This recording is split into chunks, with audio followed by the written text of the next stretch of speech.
Hello students, today I am going to take your class of BSc Part 3rd और zoology का हम second paper लेंगे जिसमें आज का टॉपिक है इकोसिस्टम। इकोसिस्टम में आज हम बात करेंगे ट्रॉफिक लेवल्स की। इससे पहले हमने फूड चेन और फूड वेब के बारे में पढ़ा था। अब ट्रॉफिक लेवल्स क्या होते हैं?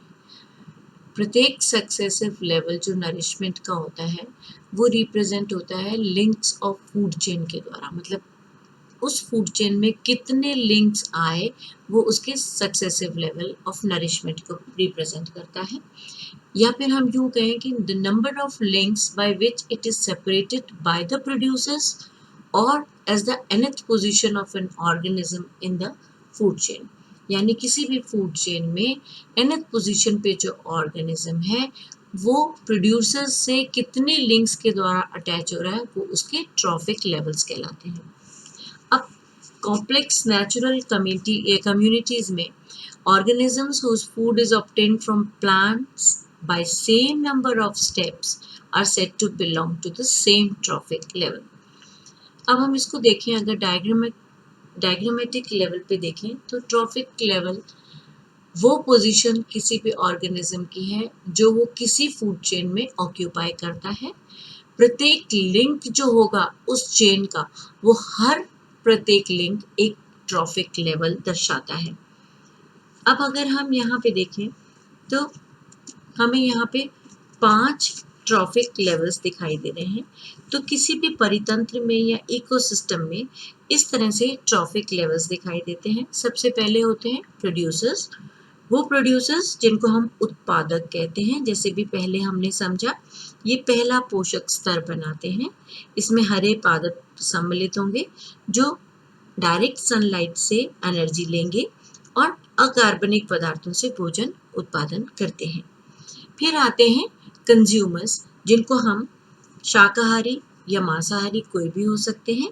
शाकाहारी वनस्पति पहला पोषक स्तर बनाते हैं और इसके बाद पारिस्थितिक तंत्र में शाकाहारी प्राइमरी कंज्यूमर्स होते हैं। इसके बाद आते हैं थर्ड ट्रॉफिक लेवल में, शाकाहारी के बाद मांसाहारी। मांसाहारी के लिए शाकाहारी ही ऊर्जा के स्रोत होते हैं और वो मांसाहारी जो सीधे ही शाकाहारियों का भोजन करते हैं उनको हम सेकेंडरी कंज्यूमर्स कहते हैं। ये अभी हमने पहले पढ़ा था। उसके बाद हमने पढ़ा था ऑमनिवोरस होते हैं और फिर हमने पढ़ा था एक लेवल जिसको हमने डिकम्पोजर्स कहा था, जिनको विघटित जीव कहते हैं, जो अंतिम भोजक समूह बनाते हैं। मतलब मुख्यतः जो माइक्रो ऑर्गेनिजम्स होते हैं जैसे बैक्टीरिया, ईस्ट एटसेट्रा, जो कि मृत जीवों के अवशेषों को सरलतम पदार्थों में बदल देते हैं। ये हमने पढ़ा था। अब हम यहाँ पे देखें तो इन सारे ट्रॉफिक लेवल्स में यहाँ देखिए सबसे पहले फर्स्ट ट्रॉफिक लेवल आया ग्रास का। यहाँ देखिए तो ये ग्रास यानी कि प्रोड्यूसर्स हैं। फिर उसके बाद ग्रास ऑपर है जो ग्रास को खाएगा। ये सेकेंड ट्रॉफिक लेवल आएगा। यहाँ पे ये जू प्लैंकटन होंगे, ये फाइटो प्लैंकटन होंगे। फिर जू प्लैंकटन को खाएंगे स्मॉल फिशेस। तो ये इस फूड चेन में थर्ड ट्रॉफिक लेवल आएगा। ऐसे ही ग्रास ऑपर को खाएगा फ्रॉग, फ्रॉग को खाएगा स्नेक, तो ये फोर्थ ट्रॉफिक लेवल होगा। और स्नेक को अगर ईगल खाती है तो ये फिफ्थ ट्रॉफिक लेवल होगा। तो यानी कि इस पूरे फूड चेन में जितनी भी पोजीशन वो ऑर्गेनिज्म ऑक्यूपाई करता है इस फूड चेन के अंदर, प्रत्येक लिंक एक ट्रॉफिक लेवल को रिप्रेजेंट करता है। फाइटोप्लैंक्टन फर्स्ट ट्रॉफिक लेवल, उसको खाया जू प्लैंक्टन्स ने तो वो सेकंड ट्रॉफिक लेवल। जू प्लैंक्टन्स को खाया स्मॉल फिशेस ने वो third trophic level. Small fishes को खाया लार्जर फिश ने वो फोर्थ ट्रॉफिक लेवल। और उस लार्जर फिश को भी शार्क ने खाया तो वो फिफ्थ ट्रॉफिक लेवल हो गया। इस तरह से हम पोषक स्तरों को डिफाइन कर सकते हैं। अब आते हैं इकोलॉजिकल पिरामिड्स पे, जिनको हम बोलते हैं स्तूप, पारिस्थितिक स्तूप। सामान्यतः अगर हम देखें तो इकोलॉजिकल पिरामिड्स रिप्रेजेंट करते हैं उन ट्रॉफिक स्ट्रक्चर्स को या उस इकोसिस्टम के उस पारिस्थितिक ट्रॉफिक फंक्शन को कि वो क्या क्या फंक्शंस परफॉर्म कर रहे हैं। फर्स्ट ट्रॉफिक लेवल जो होता है वो बेस में होता है, जो ट्रॉफिक लेवल के पिरामिड को फॉर्म करना शुरू करता है और जो सक्सेसिव ट्रॉफिक लेवल्स होते हैं जिनको टायर्स कहते हैं वो एपिक्स तक जाते हैं और एपिक्स बनाते हैं। तो इस तरह से सबसे पहले प्रोड्यूसर्स, फिर प्राइमरी कंज्यूमर्स, फिर सेकेंडरी कंज्यूमर्स और फिर टर्शरी कंज्यूमर्स आएंगे और इस तरह से ये पिरामिड शेप में दिखाई देते हैं। इनको हम इकोलॉजिकल पिरामिड्स कहते हैं।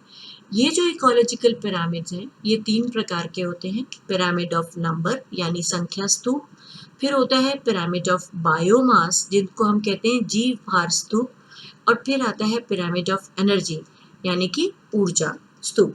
अब एक एक करके हम इनको पढ़ेंगे। सबसे पहले हम पढ़ेंगे पिरामिड ऑफ नंबर यानी कि संख्या स्तूप। प्रथम प्रकार के इस नंबर पिरामिड के अंतर्गत वे सारे ही नंबर पिरामिड्स आएंगे जिनमें प्राथमिक ये बेस जो है प्राथमिक सृजक की अपेक्षा एपिक्स की ओर जाते हुए भोजन स्तरों में पाए जाने वाले जीवों की संख्या क्रमशः कम होती चली जाएगी। जब ये बेस या प्रोड्यूसर प्लांट्स हैं तो इसमें प्रथम उपभोक्ता स्तर के जंतुओं की संख्या अत्यधिक होगी और क्रमशः उत्तरोत्तर भोजन स्तरों के जीवों की संख्या धीरे धीरे घटती चली जाएगी। यानी कि अगर यहाँ पे हम प्रोड्यूसर्स देख रहे हैं तो प्राइमरी कंज्यूमर्स उससे कम होंगे, सेकेंडरी कंज्यूमर्स और भी कम होंगे और टर्शरी कंज्यूमर्स और भी कम हो जाएंगे। तो मैक्सिमम नंबर पाए जाएंगे प्रोड्यूसर्स के। ऐसे ही इसका हम एग्जाम्पल देखें तो सबसे ज़्यादा डायटम्स होते हैं, उसके बाद फिर डायटम्स को कोपोड्स ने खाया, कोपोड्स के बाद स्मॉलर फिशेस और स्मॉलर फिशेस के बाद लार्ज फिशेस। तो ये नंबर यहाँ पे मैक्सिमम होगा और लार्ज फिशेस का number as compare to diatoms बहुत कम होगा। अब आते हैं पिरामिड ऑफ बायोमास में जिसको हम बोलते हैं जीव भार स्तूप। नाउ अब इस इकोलॉजिकल पिरामिड के माध्यम से फूड चेन और हर भोजन स्तर के जीवों के पारस्परिक संबंधों को प्रकट करने के लिए, बताने के लिए एक बहुत ही अच्छा सा उपाय है ये जीव भार स्तूप। अब इसमें सेम सिस्टम वही है जो हमने पहले किया, जो हमने पिरामिड ऑफ नंबर में बनाया वैसे ही होगा। सिर्फ अंतर इतना सा है कि प्रत्येक भोजन स्तर का जीव परिमाण संख्या में न दर्शाकर इसको हम जीव भार में दर्शाते हैं, यानी हम इसको बायोमास में दर्शाते हैं। अब ये जीव भार का स्तूप भी 2 तरह का होता है, एक तो सीधा स्तूप होता है और एक उल्टा स्तूप होता है। ये जो उल्टा स्तूप होता है ये जलीय पारिस्थितिक तंत्रों में पाया जाता है, यानी ओशंस एक्सेट्रा में देखेंगे हम यहाँ पे, जहाँ पे फाइटोप्लैंक्टन्स का नंबर तो कम होगा, वनस्पत ज़ूप्लैंक्टन्स जो इनको उसको खा रहे हैं उनका नंबर कंपैरेटिवली रिलेटिवली ज़्यादा होता है। ऐसे ही जब हम सीधा स्तूप देखते हैं जो टेरेस्ट्रियल एनिमल्स में मोस्टली पाया जाता है, स्थलीय पारिस्थितिक तंत्रों में पाया जाता है, उसमें ऑटोट्रॉफ्स हैं। ऑटोट्रॉफ्स के बाद हर्बीवोर्स, फिर प्राइमरी कार्निवोर्स, फिर सेकेंडरी कार्निवोर्स और फिर एपिक्स पे आएंगे टर्शरी कार्निवोर्स। तो बायोमास धीरे धीरे डिक्रीज होता चला जाता है, बेस से लेके एपिक्स की तरफ जाते हैं। हर ट्रॉफिक लेवल पे बायोमास कम होता चला जाएगा। तो ये इस तरह का सीधा पिरामिड शो करता है। अब आते हैं पिरामिड ऑफ एनर्जी पे। पिरामिड ऑफ एनर्जी मतलब ऊर्जा स्तूप। अब जब हम इकोसिस्टम के प्रकार का अध्ययन करते हैं तो जो ऊर्जा प्रवाह की दर है उसका भी हमें ध्यान आता है कि कितनी सनलाइट से एनर्जी ली प्लांट्स ने, और वो एनर्जी जो प्लांट्स ने सनलाइट से ली उस एनर्जी का 1% एनर्जी ही ट्रांसफ़र होती है प्लांट्स में। जब ये प्लांट्स प्राइमरी प्रोड्यूसर्स जो हैं इनको कंज्यूम करते हैं, प्राइमरी कंज्यूमर्स, तो ये जब एनर्जी का ट्रांसफ़र होता है वो इस टोटल एनर्जी जो प्लांट्स में थी उसका केवल 10% भाग ही एनर्जी ट्रांसफ़र होती है प्राइमरी कंज्यूमर्स में।